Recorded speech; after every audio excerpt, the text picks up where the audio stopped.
اسلام لاؤ. اگر دھندوں میں لگے رہو گے تو وہ خود بخود نہیں آ جائے گا انقلاب. صحابہ نے جانیں دی تھی، کتنی تکلیفیں اٹھائی تھی.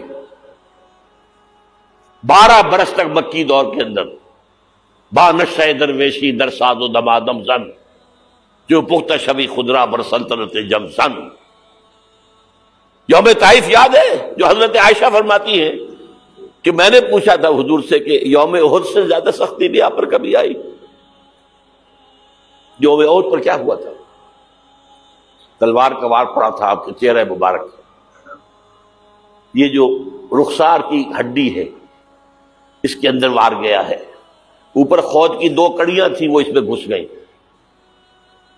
2 دندان مبارک شہید ہوئے.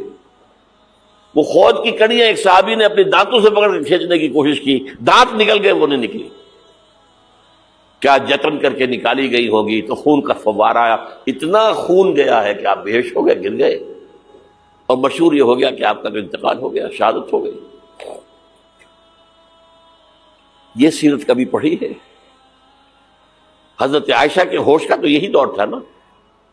یوم طائف میں جو کیا تھی، بچی تھی.